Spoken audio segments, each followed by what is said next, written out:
Up Radio. Assalamualaikum warahmatullahi wabarakatuh. Selamat pagi. Apa kabar Upmania? Kembali lagi saya Santi Rosalia bersama Anda. Tentu saja di satu program yang hadir setiap hari Jumat jam 11 lebih 15 menit selepas Up News di Titik Berangkat. Anda yang saat ini tengah mendengarkan 98.5 FM, Up Radio The Mini Station, selamat mendengarkan, dan Anda juga bisa mendengarkan siaran ini melalui live streaming kami di upradio.id.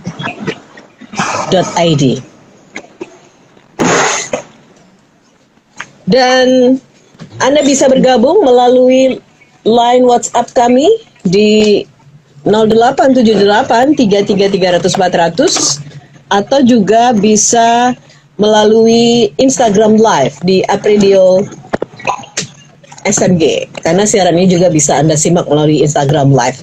Kita langsung saja menjumpai narasumber kita, Kang Fuad Adi. Beliau adalah founder dari Cycle Institute. Selamat siang dan Assalamualaikum, Kang Fuad. Selamat siang, Waalaikumsalam Mas Santi. Apa kabar, Kang? Alhamdulillah sehat posisinya, tapi mungkin tidak nyaman untuk dilihat. Lagi mobile. Baik, Kang, seperti biasa ya. Mudah-mudahan istiqomah kita menyapa Upmania untuk belajar bersama-sama. Dan titik berangkat kali ini adalah apa yang diinginkan belum tentu yang dibutuhkan. Tapi sebelumnya saya mau tanya dulu nih sama Kang Fuad. Saya sempat diskusi sama teman-teman di Up Radio ya. Karena kemarin kan sempat ada peristiwa ya. Fotonya Kang Fuad dipasang gitu.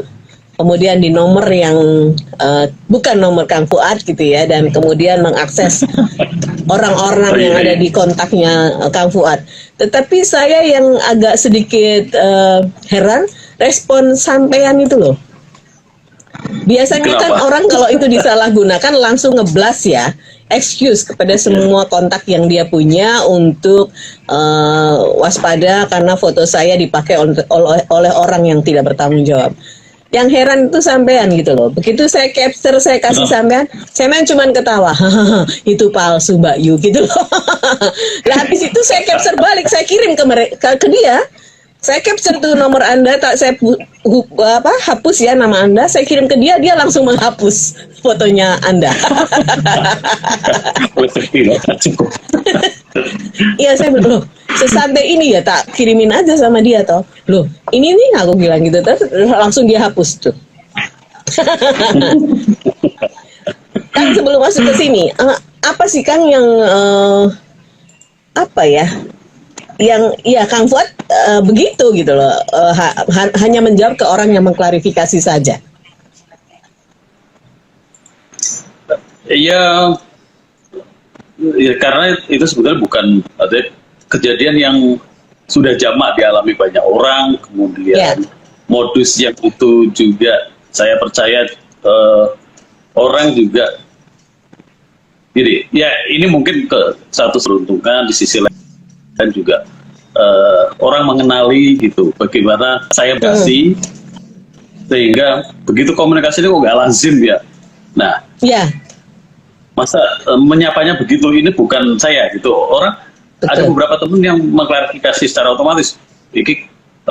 Nah, ini mungkin menjadi penting bagi kita. Pelajarannya adalah ketika kita belajar untuk biasa apa adanya itu, kemudian ya sudah, orang itu biasa aja dia mengenal sebagai diri kita sendiri gitu. Nah, begitu orang meniru saya menjadi langsung terklarifikasi gitu, ini saya lazim gitu dah. Itu mengamankan justru kayak satu gayanya begini. Saya juga heran, gaya banget, sopan dia gitu ya. Kan biasanya Assalamualaikum you gitu kan. Tanya keluarga juga gimana, sehat, tumben-tumbenan. Kok dengar orang tahu-tahu nih ngopo kuwi kan, tak ngono gitu ya. Gitu ya. Ternyata itu betul. Itu menyelamatkan sebetulnya ya Kang ya, menjadi diri sendiri. Yes, itu langsung ditanggapi nih. Ada yang merasa menjadi muridnya Kang Fuad nih ada Robit_Husna, dosen saya, membanggakan sekali Pak. Anggap santai gitu ya Pak. Baik, Iya. kita masuk ke tema hari ini di titik berangkat adalah apa yang diinginkan belum tentu yang dibutuhkan. Kita simak dulu ilustrasinya ya Kang ya. Upmania, setiap perjalanan dimulai dari titik berangkat dan setiap yang dimulai akan menuju titik akhir. Titik berangkat merupakan ruang refleksi mengasah kesadaran untuk menilik rute perjalanan hidup yang sedang kita tempuh menjadi pengingat akan tujuan akhir kita. Inilah Titik Berangkat bersama Fuad Adi, founder Cycle Institute.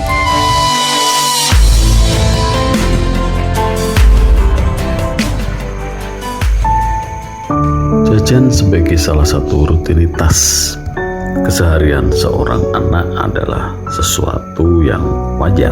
Anak saya yang kecil yang berusia 6 tahun setiap hari juga hampir selalu meminta uang jajan. Terkadang pagi menjelang siang atau kadang sore saat bermain dengan teman-teman.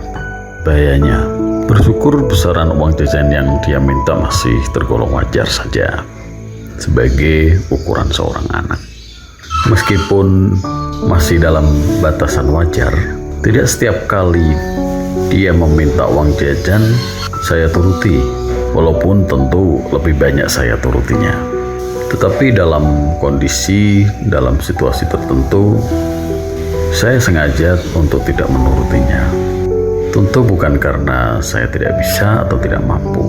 Seperti pada sebuah pagi, tidak lama usai dia sarapan, dia sudah menyodorkan dompet saya, lalu meminta untuk diberikan uang jajan.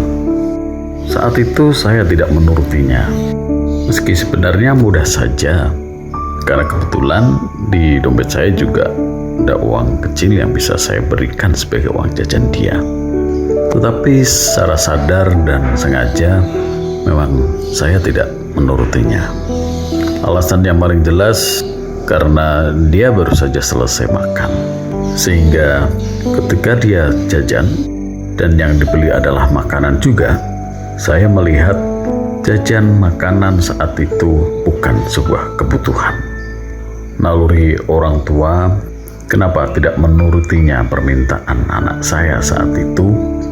Tidak lain dimaksudkan sebagai bentuk pendidikan, bahwa ada saat untuk bisa menahan diri ketika sebuah keinginan itu bukan sebuah kebutuhan.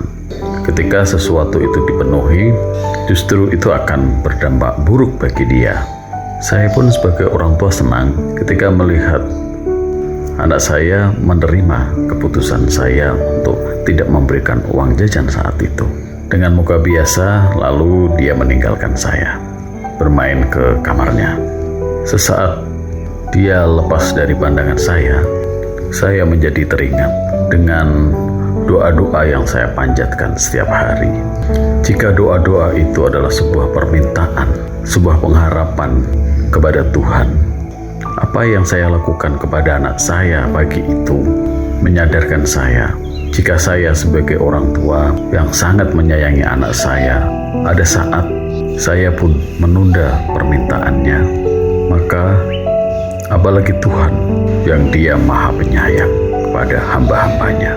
Sebuah doa yang belum terkabul tentu sebagai wujud pemahaman kemahatauan Tuhan kepada hambanya.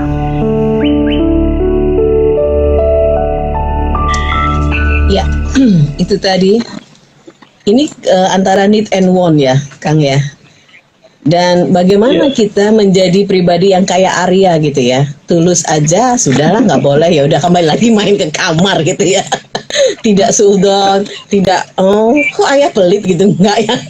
Balik aja dengan wajah biasa, ekspresi yang ya normal-normal aja. Iya. Saya pernah bertanya gitu pada salah seorang guru gitu kan, sebetulnya gimana sih kita menghadapi kehidupan ini?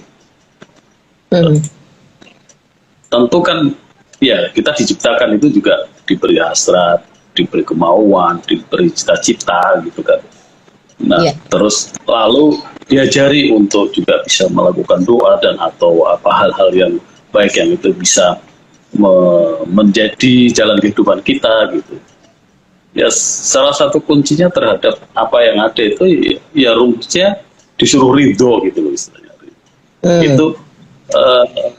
Itu sebagai hubungan kasih sayang antara saya sebagai hamba dengan Allah sebagai Tuhan gitu, kalau dalam ranah keimanan kita itu, yaitu sebagai tebusan rasa syukur dari kita, dari saya diberi hidup itu untuk itu apa yang menjadi ketetapannya, jadi gitu.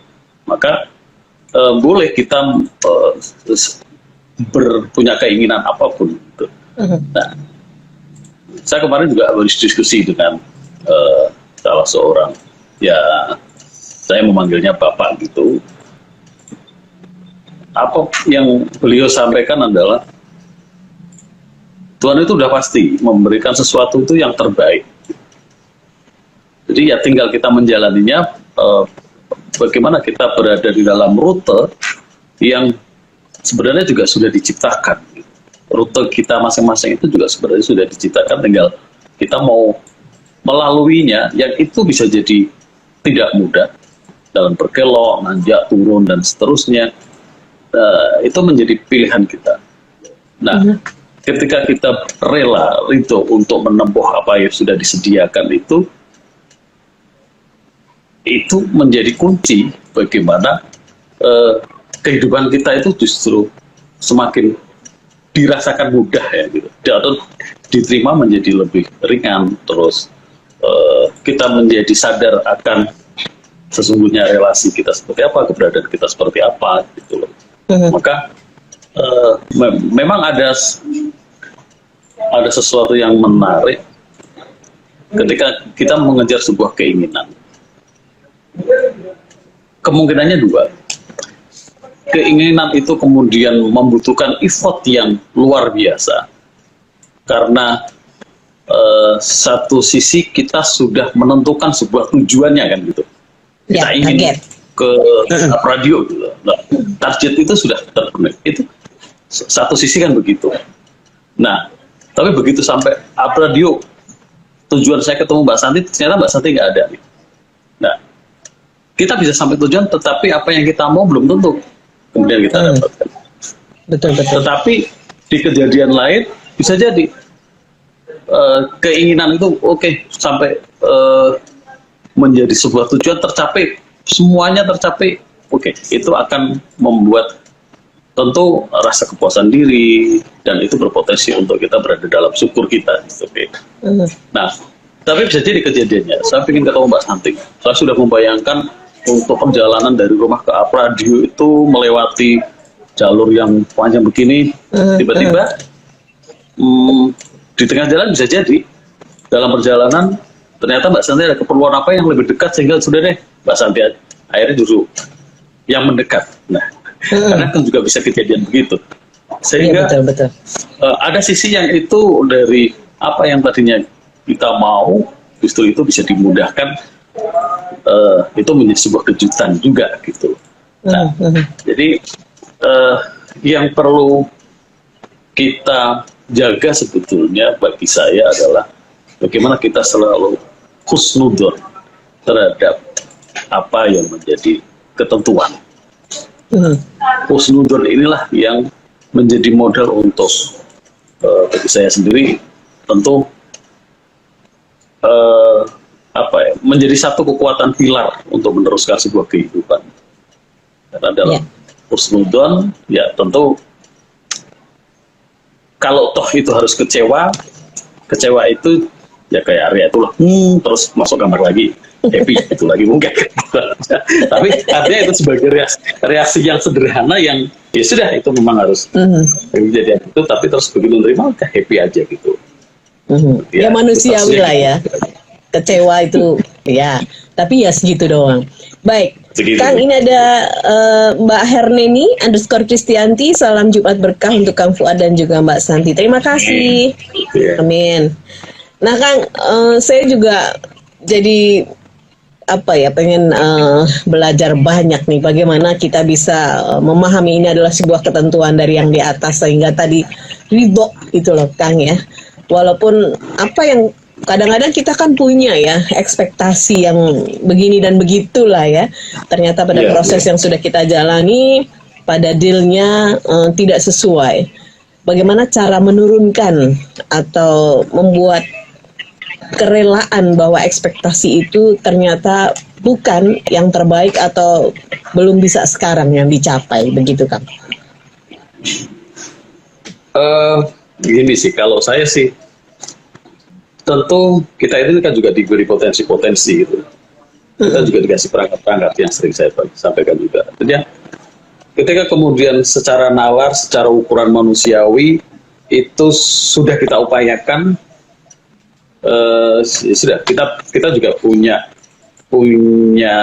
kita juga diberikan kekuatan untuk bisa berhitung, kemampuan untuk bisa memikirkan. Nah, sebetulnya dari banyak pengalaman itu, ketika kemudian apa yang sudah saya perhitungkan itu secara realistis, oh ini sampai nih, oh ini enggak nih gitu. Itu sebetulnya sudah ada sinyal-sinyal bahwa ini akan berhasil, ini atau tidak, atau kemudian pada satu titik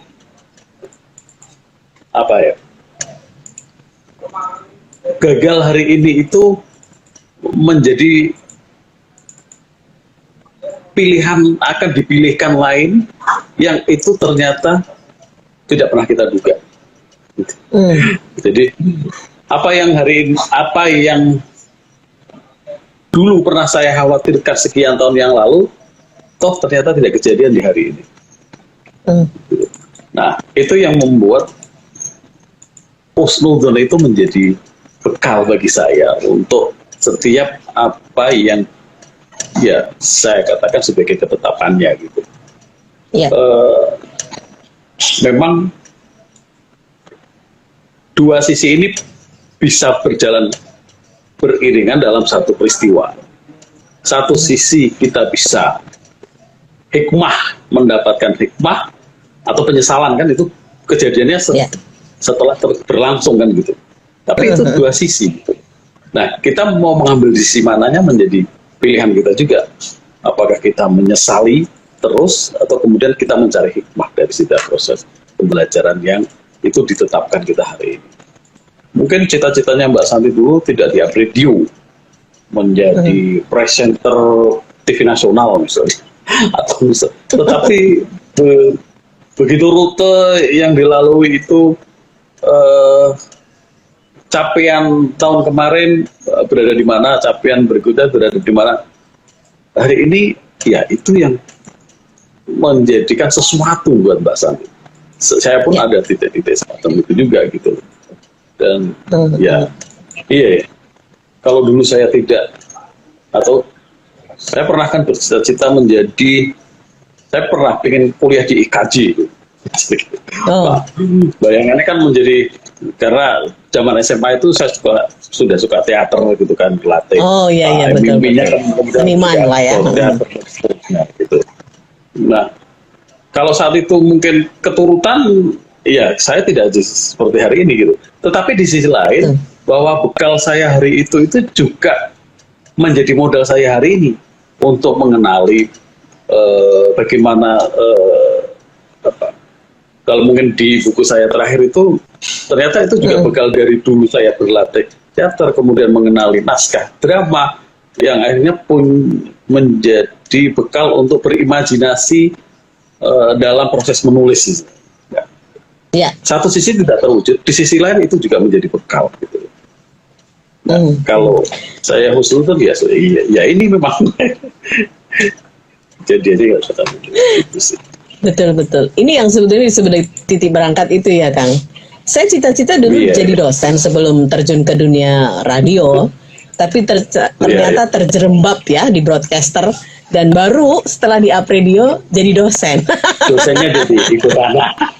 Gitu, menurut saya begitu. Jadi sebetulnya kita lebih disiapkan. Cuma kalau itu dosen apa nggak tahu. Tapi begitu kita menemukan sesuatu dalam diri kita, udah kita disediakan gitu. Makanya bagi saya apa yang saya lampaui kemarin itu memang untuk mempersiapkan saya di hari ini. Kalau mungkin saya tidak ridho hari itu, saya tidak rela hari itu, kemudian frustasi kan gitu. Ya juga. Benar. Jadi begitu menemukan sebuah jalan ya, kita husnudon tadi, kemudian kita serius, kita fokus, kita terus belajar ya, dan akhirnya mungkin itu ya yang disebut dengan bekal yang belum siap kali ya Kang, dan akhirnya titik ini baru dikasih ruang, ini ada sebuah tempat yang kamu sudah layak masuk di situ, mungkin itu ya. Baik Kang, ini kita ke Lukman dulu yang sudah mengirimkan WhatsApp. Selamat pagi Apredio, semangat pagi juga untuk Mas Fuad dan juga Mbak Santi. Perkenalkan, saya Lukman, saya seorang mahasiswa di universitas salah satu di Semarang. Yang saya tanyakan adalah bagaimana Pak Fuad memanajemen diri saya sebagai anak muda yang punya keinginan tinggi dan tidak cepat kecewa jika keinginan itu tidak bisa saya dapatkan sesuai dengan ekspektasi saya. Terima kasih. Makasih Lukman. Kalau saran saya justru kecewanya yang cepat aja, jangan. Kalau cepat kecewa, cepat terlampaui, sebetulnya saya kan kecewa. Wah, kalau tidak cepat kecewa, tidak cepat beralih ya, jadi terus terlalu tadi. Enggak. Begini. Yang perlu adalah kita, sekali lagi, bahwa kita itu dibekali untuk selalu bisa berdialog dengan diri kita, yang itu kemudian mengantarkan kita untuk bisa mengukur. Keinginan itu ada sih, kalau dulu belajar taklim kalau tidak salah itu. Tidak ada sesuatu yang namanya berangan-angan jauh. Nah ini yang harus disadari, harus diteliti ulang. Apakah ini sebagai sebuah keinginan yang itu memang berbasik dari apa yang kita punyai, atau sebatas keangan-angan gitu. Nah tentu kan beda. Nah, sebuah saya pikir sah saja bahwa kita itu mau merencanakan, meskipun itu bentuknya bisa jadi kita menentukan aku pengen itu. Nah, tetapi capek saja lah bahwa keinginan itu rumusnya tentukan saja, entah bahwa kamu nanti akan sampainya di mana. Terimalah itu, titik itu, karena bisa jadi kalau saya tidak pernah punya keinginan sampai ke Apredio, mungkin saya tidak bisa melewati Dr. Cipto. Nah, misalnya gitu. Tetapi dengan saya keinginan tidak sampai melewati MT Haryono misalnya. Tetapi begitu, karena saya berkeinginan untuk sampai di Apredio, saya jadi kenal itu namanya Mataram itu mana. Nah, artinya tidak apa-apa. Itu kita tentukan aja bahwa kita ingin mencapai ke sana, itu oke. Tetapi ketika mau menuju itu nanti ternyata sampainya apakah di 100% memang kita betul tercapai, atau hanya pada titik 75%-nya. Tapi begitu 75% itu terimalah bahwa itu sebagai titik terbaikmu gitu. Daripada ternyata sampai Apredio ternyata Mbak Santi nggak ada, itu kecewa lebih besar. Begitu sampai ternyata saat dapat kabar, ya sudah, saya bisa mengalihkan, meneruskan rute yang itu, gimana titik berhenti itu untuk saya tentukan kembali arahnya. Gitu. Jadi kalau kecewa, yang cepat. Segera move on gitu ya Kang. Sampai dimanapun titik yang kau dapat, syukurilah dulu gitu ya Kang. Iya, betul. Saya kira ini. Baik, ini sudah ada Dian Ayu _hub. Terkadang yang menyakitkan itu bukan kejadiannya, tapi ekspektasi kita sendiri. Oh yes, ini sharing ya. Iya, betul. Itu kalau pakai rumusnya Gus Baha itu begitu. Kalau tidak ingin kecewa, jangan berharap gitu. Kan sebetulnya, ya itu dua sisi kan begitu. Nah, ini memang butuh pengelolaan diri gitu ya. Bahwa antara kita menempatkan kalau kita nggak ada harapan kan ya bisa jadi itu kita nggak ada spirit juga, tidak ada semangat ya untuk melakukan sesuatu gitu kan. Karena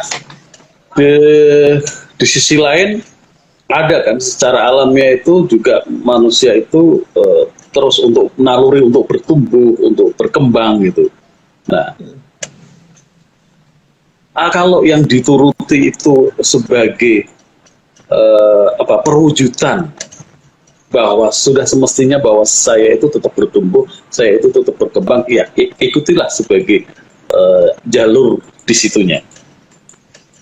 Tapi tentu akan beda dengan pilihan yang itu ambisius.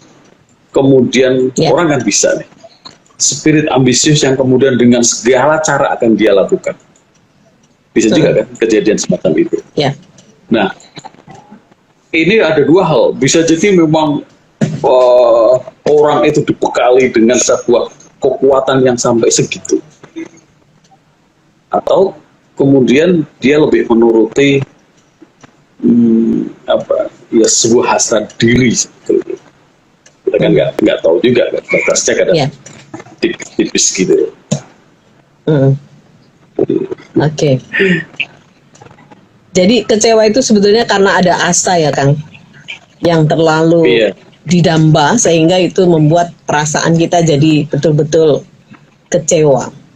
Lukman, segera move on, tapi wajar aja lah ya kalau kecewa sesaat, mungkin bisa dievaluasi lagi. Ada langkah-langkah yang mungkin bisa dicermati, atau kadang-kadang memang kita tidak mengukur kemampuan karena keinginan itu kadang-kadang mengalahkan segalanya ya. Tadi yang disebut dengan ambisius itu mungkin ya Kang ya. Baik, Kang Fuad, ini ada Royan. Selamat siang Apredio, selamat siang host dan narasumber. Saya hostnya, narasumbernya Kang Fuad. Royan menanyakan nih Kang, Pak Fuad, bagaimana menjadi pribadi yang anteng, betul ya, anteng betul, kemudian selalu bisa positive thinking dan husnuzon tadi yang disampaikan oleh Bapak, padahal di tengah hiruk pikuk kehidupan yang sangat chaos serta situasi yang memang persaingan luar biasa. Terima kasih, mohon pencerahannya. Silakan Kang, dicerahkan.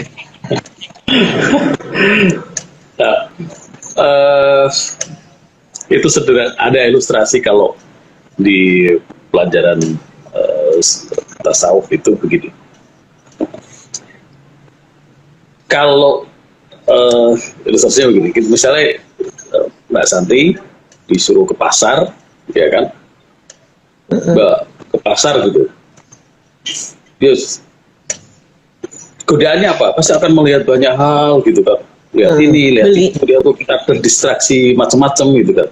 Tapi bisa disuruh ke pasar, tetapi ada tugas ke pasar dengan membawa secangkir gelas berisi air hampir penuh dan tidak boleh tumpah.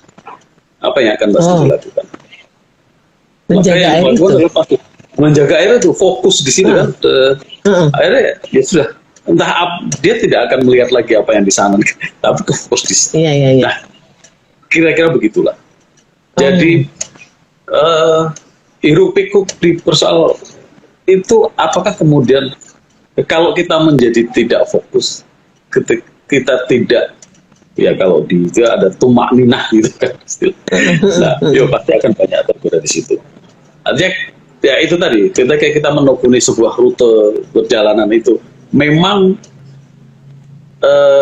kadang samalah, itu banyak ilustrasi kan, rumput tetangga lebih hijau lah, sehingga ketika kita tidak melihat pada apa yang rute kita, tidak melihat apa yang ada di diri kita gitu. Nah, distraksi inilah sebetulnya yang perlu kita filter gitu. Apakah itu memang relevan dengan perjalanan kehidupan kita? Apakah itu relevan terhadap kemajuan diri kita sendiri gitu? Apakah itu? Karena ternyata saya pernah menanyakan apa sih sebetulnya puncak dari tujuan hidup gitu. Ternyata puncak kita itu ada persiapan kematian untuk menghadap. Persiapan kematian. Maka doa kita selalu husnul khotimah. Husnul Kan di khotimah. situ. Betul. Bagaimana mencapai satu finish yang terbaik. Bagi Iya. saya sih gitu. Iya, jadi tidak sesederhana itu ya Kang ya untuk mencapai itu. Doa yang selalu kita panjatkan. Baik, terima kasih Royan. Mudah-mudahan pertanyaan-pertanyaan Royan Lukman ini juga bisa kembali bagi saya secara pribadi juga introspeksi diri. Kang Fuad, seperti biasa karena memang keterbatasan waktu ini hari Jumat, bisa diberikan satu garis bawah dalam titik berangkat kali ini tentang apa yang diinginkan belum tentu yang dibutuhkan. Itu sebetulnya juga rumus sederhana. Ini mengelola kehidupan itu kita sudah banyak dicontohkan seperti mengelola keuangan juga gitu. Ketika yang dituruti itu adalah keinginan, maka sebetulnya kita lebih banyak menuruti sebuah hasrat. Ketika kemudian kita bisa mengukur ini sebuah kebutuhan, maka kita akan menentukan sebuah prioritas yang itu sebagai pilihan hidup yang memang kita sadari gitu. Nah, pada titik di mana kita ditentukan antara yang kita inginkan dengan yang sebenarnya menjadi kebutuhan kita, kuncinya hanya satu: bagaimana kita bisa ridho atas apa yang menjadi kebutuhan kita. Karena kalau kita mau mencapai pada titik yang husnul, maka berhusnudonlah pada setiap kebutuhan. Saya kira itu Mas Alvin. Baik, terima kasih Kang. Selamat kembali Sama-sama. beraktivitas dan semoga saja perbincangan hari ini bisa memberikan manfaat kepada kita semua ya. Amin, amin. Sekali lagi terima kasih, sukses selalu, jaga kesehatan dan insya Allah ketemu lagi minggu depan. Assalamualaikum warahmatullahi wabarakatuh. Salam wabarakatuh. Baik, demikian tadi kita sudah bersama dengan Mas Fuad Adi, founder dari Cycle Institute dalam Titik Berangkat. Saya Santi Rosalia pamit, sukses untuk Anda dari Up Radio. Disiarkan langsung dari Menara Universitas PGRI. Up Radio. Jalan Sidodadi Timur, nomor 24 Semarang. Inilah 98.5 FM. Up Radio, The Main Station.